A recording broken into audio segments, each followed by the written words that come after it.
8 साल पहले तक मैं बहुत ही होपलेस और क्लूलेस थी। मेरे गोल्स बहुत ही अनक्लियर थे। मुझे बस इतना पता था मुझे लाइफ में कुछ करना है, पर वो कुछ क्या है मुझे उसका कुछ आइडिया नहीं था। इनफैक्ट मेरा सेल्फ एस्टीम मेरे बैंक अकाउंट से भी कम था। ऐसे में मुझे मिला the magical world of self help books. अगर आपको personal coaches, therapist, cheerleaders और मेंटोर की ज़रूरत है तो सेल्फ हेल्प बुक्स आपकी बेस्ट फ्रेंड है। लेकिन सबसे बड़ी प्रॉब्लम है कि सेल्फ हेल्प बुक्स कहाँ से ढूंढें। द रियल प्रॉब्लम इज कि इतनी सारी सेल्फ हेल्प बुक्स में से कौन सी बुक आपके लिए रेलेवेंट है और इतना टाइम भी किसके पास है। तो मैंने इस वीडियो में समराइज किया है 10 बेस्ट सेल्फ हेल्प बुक्स जिन्होंने मुझे ही नहीं बल्कि मिलियंस को हेल्प किया है। इन बुक्स के ओवरव्यू से आप समझ सकते हो कि क्या ये बेस्ट बुक है आपके लिए। Choose spend your time. मैं सिर्फ इस वीडियो में एक ओवरव्यू डिस्कस करूंगी बेस्ड ऑन की लेसन्स जो मैंने सीखे हैं। लेकिन अगर आपको इसमें डिटेल समरी चाहिए तो मुझे कमेंट सेक्शन में ज़रूर बताना उस बुक के नाम के साथ कि कौन सी स्पेसिफिक बुक आपको बहुत ज़्यादा इंटरेस्टिंग लगी है ना आपको लगता है कि इससे आपको हेल्प मिलेगी। मैं डेफिनेटली प्लान करूंगी उसकी डिटेल समरी। तो स्टार्ट करते हैं। इमेजिन करो एक यंग शेफर्ड जिसका नाम है सैंटियागो। वो इजिप्शियन पिरामिड्स में ट्रेजर हंट के लिए जाता है। अब आप सोचोगे कि ये तो सेल्फ हेल्प बुक जैसा साउंड ही नहीं कर रहा। Is it fiction? नहीं। इस स्टोरी के प्रेमाइस से ऑथर हमें 3 इंपॉर्टेंट बात समझाना चाहता है। जैसे सैंटियागो को लगता है कि उसके पास वो ट्रेजर नहीं है, उसे सिर्फ कॉन्टिनेंट टू कॉन्टिनेंट ट्रैवल करने से ही उसका ट्रेजर मिलेगा। The reality was actually opposite.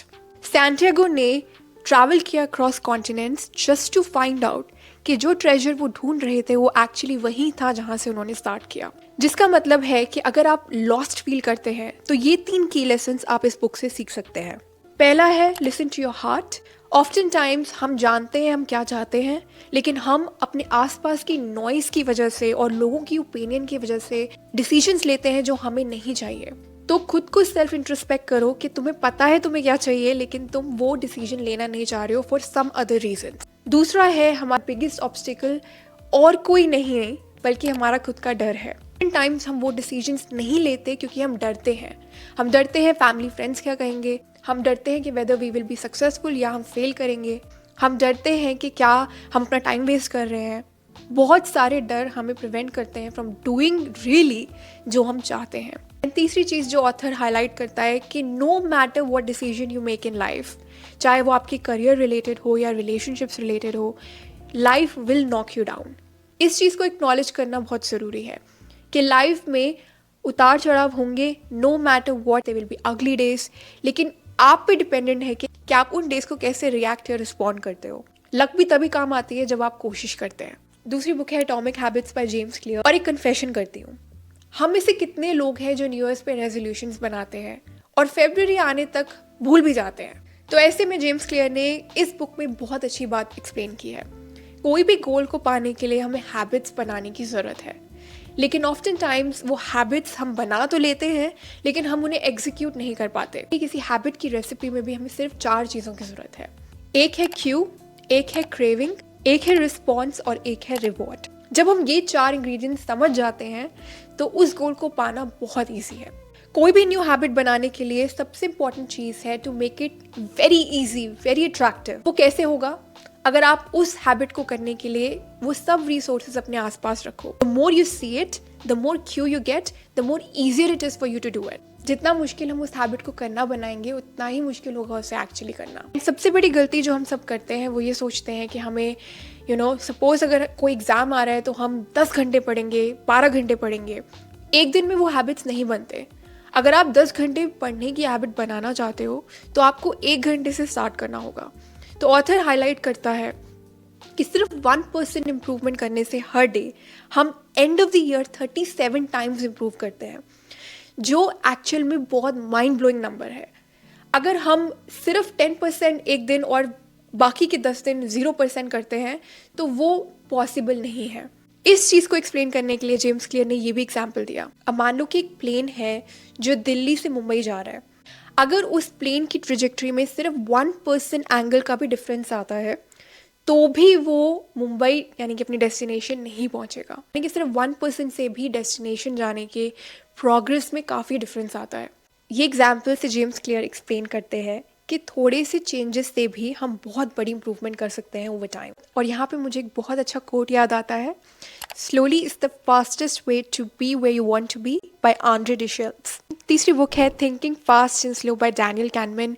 ये बुक मैंने बहुत बार डिस्कस किया है because this book one of the life changing books. हमारे डिसीजंस और हमारी चॉइसेस ही डिसाइड करते हैं कि हम लाइफ में कितने सक्सेसफुल होंगे। उसके बाद भी हम लोग बहुत इरेशनल और गलत डिसीजंस इसलिए लेते हैं क्योंकि हम ये एक चीज़ नहीं समझते कि हमारे ब्रेन में दो सिस्टम्स हैं। डैनियल कैनमैन ने एक्सप्लेन किया कि एक है सिस्टम 1 जो इमोशनल है, इंट्यूटिव है और फास्ट है। वो जल्दी से कंक्लूजन्स पे आता है, जल्दी से जजमेंट्स बनाता है।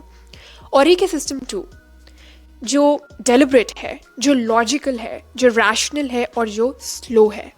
ये वो पार्ट है हमारा ब्रेन का जो मोस्ट लाइकली सही डिसीजंस लेगा क्योंकि ये बहुत सारे पर्सपेक्टिव्स को सोच के वो डिसीजन लेगा, ना कि सिर्फ अपने इंट्यूशन और अपने फास्ट जजमेंट से। हमारे डिसीजन मेकिंग में दोनों सिस्टम्स इंपॉर्टेंट हैं। जैसे कभी कभी डिसीजंस आपको अपने बिजनेस में जल्दी लेने होंगे, अगर हम ज़्यादा वेट करेंगे तो ऑब्वियसली वो अच्छा नहीं है टू लूज टाइम। लेकिन कभी कभी लॉजिकल ब्रेन को यूज़ करना भी इम्पॉर्टेंट है, स्पेशली अगर उस डिसीजन का बहुत लंबे समय तक आपके गोल पे असर पड़ेगा। तो यहाँ पे डैनियल कैनमैन हमें रेकमेंड करते हैं टू एक्सरसाइज कि हम कब अपने सिस्टम 1 और सिस्टम 2 को यूज़ कर रहे हैं और कब हमें उसे यूज़ करने की ज़रूरत है। अगर हम 34 से 35,000 डिसीजंस लेते हैं पर डे, ऐसे में कुछ ऐसे डिसीजंस होने चाहिए जो हम बिल्कुल लॉजिकली और सोच समझ के लें, स्पेशली अगर उन डिसीजंस का हमारे लॉन्ग टर्म गोल्स पे असर पड़ता है। चौथी बुक है आई विश कि ये बुक हर इंडियन स्कूल में कंपलसरी कर दी जाए बिकॉज ये बुक मुझे लगता है इंडियन सोसाइटी को ध्यान में रख के लिखी गई है। इस बुक में एग्जाम्पल दिया है ग्लेनन डॉयल ने कि जैसे अगर आप एक चीता को केज में डाल दो और वो चीता क्या चाहेगा, obviously to get out of it, वो चाहेगा कि वो फ्रीडम ले और वो निकले, इट्स सपोज टू लिव। हम वैसे ही सोसाइटी हमारे ऊपर एक इनविजिबल केज बनाती है। वो केज है हमारी सोसाइटी के एक्सपेक्टेशंस, हमारे पेरेंट्स के एक्सपेक्टेशंस, हमारे फैमिली के एक्सपेक्टेशंस, जिसमें टाइम्स हम वो रियलाइज़ नहीं करते जो हम चाहते हैं। इनफैक्ट हम वो डिसीजंस लेते हैं जो और लोग हमारे लिए लेना चाहते हैं। जब हम डिसीजंस दूसरों के हिसाब से लेते हैं, वो नहीं जो हमें चाहिए, तो ऑब्वियस लाइफ में कभी ना खुश होंगे और ना ही हम लाइफ में कुछ अचीव कर पाएंगे। तो ऐसे में खुद से पूछना बहुत ज़रूरी है कि जो डिसीजंस आप लाइफ में ले रहे हो, जो आपकी रिलेशनशिप्स के बारे में है या चाहे आपके करियर के बारे में है, क्या वो आपके खुद के डिसीजंस हैं, वो डिसीजंस हैं जो और आपके लिए लेना चाहते हैं। अगर हमें ये पता ही नहीं कि हम अपने डिसीजंस अपनी मर्जी से ले रहे हैं, तो फिर आगे लाइफ में कुछ अचीव करना बहुत मुश्किल है। क्योंकि कुछ हद तक आप दूसरों को खुश कर सकते हो, लेकिन at some point you have to make yourself happy. तो आप कैसे खुद को खुश करोगे अगर आप ये जानते ही नहीं कि आप क्या चाहते हो। मैं डेफिनेटली रेकमेंड करूँगी ये बुक पढ़ना, और अगर आपको इस पे डिटेल समरी चाहिए तो मुझे ज़रूर बताना कमेंट सेक्शन में। पांचवी बुक है the body keeps the score by doctor Bessel van der. ये बुक बहुत इंटरेस्टिंग है। कभी कभी आप नोटिस करोगे कि जब आप किसी अनकंफर्टेबल सिचुएशन पे होते हो तो आपकी बॉडी इस तरह से रिस्पॉन्ड करती है जैसे आप उसे कंट्रोल नहीं कर पाते हो। तो इसी बात पे डॉक्टर बेसल वेंडर बात करते हैं कि बॉडी कीप्स द स्कोर। जब हम किसी भी ट्रॉमा से या डिफ़िकल्ट सिचुएशन से लाइफ में गो थ्रू करते हैं, हम सोचते हैं कि वो सिर्फ हमारे ब्रेन और माइंड में है, लेकिन ऐसा नहीं है। हमारी बॉडी भी उसका स्कोर रखती है and it shows that through multiple symptoms जो हम कभी कभी नहीं देख पाते। ये समझना बहुत ज़रूरी है बिकॉज बहुत सारी चीज़ें लाइफ में हमें अनकंफर्टेबल होके करनी होंगी। अनकंफर्टेबल चीज़ों को करने के लिए हमें समझना होगा अपने आप को, और उसके लिए हमें अपने बॉडी सिम्टम्स को नोटिस करना होगा। तो ये बुक एक्सप्लोर करती है कि कैसे ट्रॉमा हमारे माइंड और बॉडी को कंट्रोल करता है।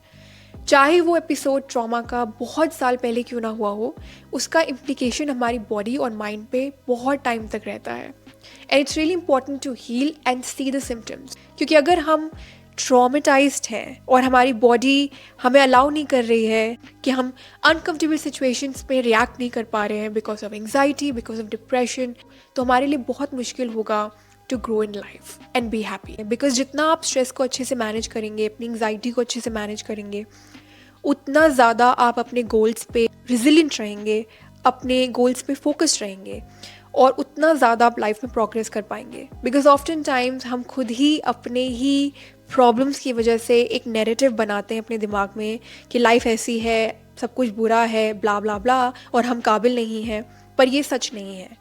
तो इट्स रियली इंपॉर्टेंट कि हम समझें अपने ट्रॉमा को, अपनी बॉडी सिम्टम्स को नोटिस करें। 6th बुक है इकिगाई, और ये one of the best books है, स्पेशली फॉर दोस्त जो कंफ्यूज्ड है लाइफ में और फिगर आउट करना चाहते हैं कि उनकी लाइफ का पर्पस क्या है।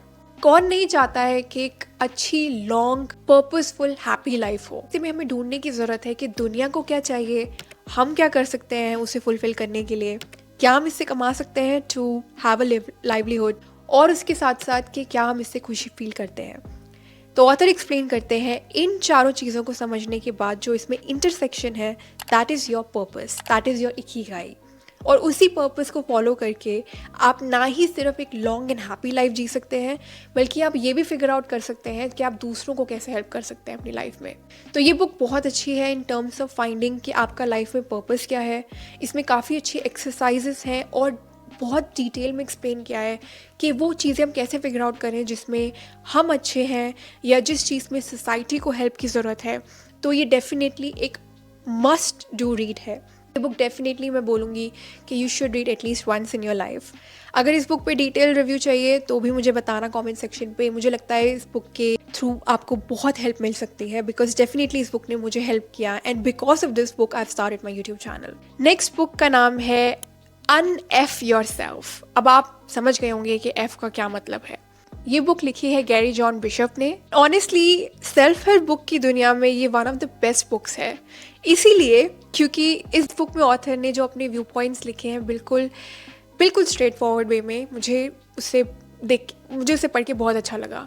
तो मैं डेफिनेटली बोलूँगी कि ये बुक तो डेफिनेटली पढ़ना। इस बुक में गैरी बोलते हैं कि हम बहुत बार अपनी लाइफ में एक्सक्यूजेस बनाते हैं, हम फॉल्स स्टोरीज और नैरेटिव से उनको कवर करने की कोशिश करते हैं। फॉर एग्जाम्पल, जैसे हम एक गोल चाहते हैं लाइफ में, बहुत बार जब हम उनको अचीव नहीं कर पाते जस्ट बिकॉज हम इनफ एफर्ट्स नहीं करते या हम गिव अप कर देते हैं, तो हम उन एक्सक्यूजेस से खुद को खुश करने की कोशिश करते हैं कि हम ये इसलिए नहीं कर पाए क्योंकि ऐसा हो गया वैसा हो गया। पर रियलिटी में प्रॉब्लम ये है कि हमने गिव अप कर दिया, we were not make enough efforts. और यही एक्सप्लेन करते हैं author in very friendly I don't know how to explain this, पर उन्होंने काफ़ी टफ लैंग्वेज में एक्सप्लेन किया है। लाइक ऐसा लगेगा आपको कि आपका कोई दोस्त आपसे बात कर रहा है और आपको एक्चुअल में एक रियलिटी चेक दे रहा है। ऑफ्टन टाइम कि हम अपने दिमाग में झूठी स्टोरीज़ बनाते हैं ये सोच के कि उससे हमें अच्छा लगेगा, लेकिन रियल लाइफ में हम अपने लिए बुरा कर रहे हैं। और यहाँ पे ऑथर बोलना चाहते हैं कि एक वर्ड है जिसे बोलते हैं सेल्फ सैबोटाज। हम बहुत बार कुछ चीज़ें अपने ही दिमाग में स्टोरीज़ बनाकर नहीं करते और उन पे एक्शन नहीं लेते, जिसकी वजह से हम आगे प्रोग्रेस नहीं कर पाते। तो ऐसे में जानना ज़रूरी है कि क्या ये सच में इतना इम्पॉसिबल है कि हम उसे इम्पॉसिबल बना रहे हैं बाय थिंकिंग ये इम्पॉसिबल है। तो ये बुक डेफिनेटली बहुत अच्छी है और मैंने इससे काफ़ी कुछ सीखा, बिकॉज मैंने बहुत सारे अपने गोल्स को गिव अप किया जस्ट बिकॉज मुझे लगा कि मैं इतनी काबिल नहीं हूँ, लेकिन रियलिटी में मुझे सिर्फ आगे बढ़ना था और मुझे सिर्फ और कोशिश करनी थी। तो मैंने ये बुक से काफ़ी कुछ सीखा और मैं बोलूँगी कि थोड़ी हिम्मत चाहिए ये बुक पढ़ने के लिए, पर अगर है तो डेफिनेटली पढ़ना, क्योंकि सच में ये बुक बहुत आई ओपनिंग है। 9th है quite, the power of introverts in the world that can't stop talking. Book का टाइटल ही बहुत बड़ा है, लेकिन बुक के टाइटल से यू कैन अंडरस्टैंड।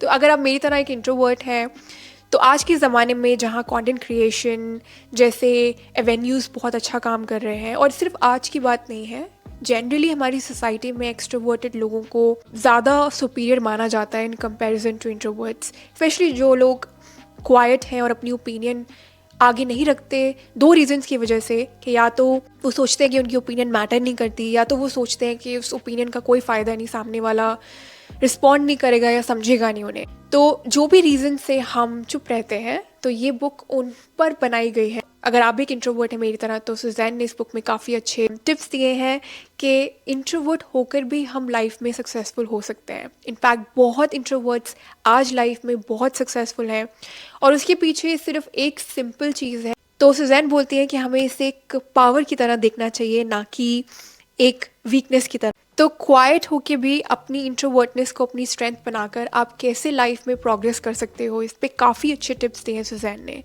ऑनेस्टली मुझे लगता है कि पहले मैं सोचती थी कि एज एन इंट्रोवर्ट मेरे पास एक डिसएडवांटेज है कि अगर एक मीटिंग है तो मैं मोस्टली चुप रहना पसंद करती हूँ, मैं सुनना पसंद करती हूँ, मैं समझना पसंद करती हूँ। अब मुझे रियलाइज़ हो रहा है कि ये एक्चुअल में एक अच्छी बात है, एक बुरी बात नहीं है, क्योंकि इन दी एंड अगर हर कोई बोलना चाहेगा और कोई सुनने वाला नहीं होगा तो लाइफ बहुत मुश्किल होगी। तो ऐसे में हम अपने इंट्रोवर्ट बिहेवियर को अपने एडवांटेज के लिए यूज़ कर सकते हैं, जहाँ पे एक एक्सट्रोवर्ट की ज़रूरत नहीं है। और हाँ, हमारी सोसाइटी आज भी एक्सट्रोवर्ट्स को ज़्यादा स्ट्रॉन्ग समझती है, लेकिन इंट्रोवर्ट्स भी अगर खुद पे काम करें, स्पेशली उन चीज़ों पे जहाँ अपनी ओपिनियंस दी जा सकती है, जहाँ पे कम्युनिकेशन एक बहुत इंपॉर्टेंट फैक्टर है, उसमें हमें एक्स्ट्रा काम करना पड़ेगा खुद पे, लेकिन डेफिनेटली हमें गिव अप नहीं करना चाहिए। हमें भी अपनी ओपिनियन देनी चाहिए और हमें अपने सेल्फ सबोटाज को अपने आप पे हावी नहीं होना देना चाहिए कि हमारी ओपिनियन मैटर नहीं करती। और कभी कभी ऐसा भी लगता है कि इससे क्या फ़र्क पड़ेगा अगर मैं कुछ बोलूँ, लोग अपनी ओपिनियन रखेंगे, पर फिर भी कभी कभी it's important to give your opinion and it's important कि आप अपनी बात बोलो, ताकि सामने वाला ये ना सोचे कि आप इसलिए नहीं बोल रहे क्योंकि आप बोल नहीं सकते, बट इसलिए नहीं बोल रहे हो क्योंकि आप बोलना नहीं चाहते हो। तो मुझे लगता है कि ये बुक में बहुत अच्छे टिप्स हैं इंट्रोवर्ट्स के लिए, तो डेफिनेटली ये बुक भी मैं हाईली रिकमेंड करूँगी। ये बुक है the subtle art of not giving A F. मुझे लगता है ये बुक पढ़ना बहुत ज़्यादा ज़रूरी है। हम हर चीज़ को पर्सनली लेने लगते हैं, लेकिन कभी कभी चीज़ें हमारे बारे में नहीं होती, कि हर चीज़ को इतनी इंपॉर्टेंस मत दो और हर किसी को और हर सिचुएशन को पर्सनली मत लो, क्योंकि हर चीज़ आपके बारे में नहीं है। कभी कभी हम अपने आप को अपने यूनिवर्स का सेंटर बना लेते हैं, अपने ईगो की वजह से हर चीज़ को सीरियसली लेने लगते हैं। तो ऑथर हमें रेकमेंड करता है कि लाइफ में कुछ ही चीज़ों पे हम ध्यान दे सकते हैं, और ऐसे में अगर हम हर चीज़ को पर्सनली लेने लगेंगे तो हम आगे नहीं बढ़ पाएंगे। तो ये बहुत ज़रूरी है कि हम सीखें of not taking anything personally. For example, अगर एक क्लाइंट आपसे रूड है और आपसे बुरी तरीके से बात करता है, तो उनका ये गुस्सा हमारी वजह से नहीं है बल्कि और किसी रीज़न की वजह से है लाइफ में, तो उस चीज़ को पर्सनली मत लो, प्रॉब्लम सॉल्विंग मोड में रहो और सिर्फ उन्हीं चीज़ को इम्पोर्टेंस दो जो आपके गोल्स पे और आपकी पर्सनल लाइफ में आपको हेल्प करती हैं टू मूव फॉरवर्ड। तो ये बुक ने मुझे बहुत हेल्प किया है, because honestly I was somebody जो हर चीज़ को, छोटी छोटी बात को भी पर्सनली लेती थी, एंड आई थिंक उस वजह से मुझे लगा कि मैं डेफिनेटली लाइफ में ग्रो नहीं कर पाऊँगी, मैं आगे नहीं बढ़ पाऊँगी, बिकॉज मैं अगर सोचूंगी कि हर कोई मेरे बारे में ही सोच रहा है और बुरा ही सोच रहा है, तो डेफिनेटली ऑब्वियसली मैं आगे नहीं बढ़ पाऊँगी लाइफ में। तो अब मैं समझ रही हूँ कि सामने वाले को समझो, उनकी ओपिनियन को समझो, एक अच्छा लिसनर बनो। कभी कभी बात आपके बारे में नहीं है, बात किसी और चीज़ के बारे में है। अगर आपके स्कोप में है तो उसे सॉल्व करो, अगर आपके स्कोप में नहीं है तो move on and focus on things that matters. तो ये थे reviews of the top 10 best book, जिससे मैंने बहुत कुछ सीखा। अब मुझे जल्दी से कमेंट सेक्शन पे बताओ कि कौन सी बुक है जो आपको इंटरेस्टिंग लग रही है, जिसे आप पढ़ना चाहोगे, या कौन सी ऐसी बुक है जिसके बारे में एक डिटेल्ड समरी देखना चाहोगे। मैं डेफिनेटली कोशिश करूँगी उस पर एक वीडियो बनाना। तो प्लीज़ अपने कमेंट्स लिखते रहो, क्योंकि आपके कमेंट्स से मुझे काफ़ी इंस्पिरेशन मिलती है और मैं काफ़ी मेहनत करती हूँ ये वीडियोस बनाने में। तो please please please like, share, subscribe, and मैं आपको अपनी अगली वीडियो में मिलती हूँ। This is Priya signing off. Bye.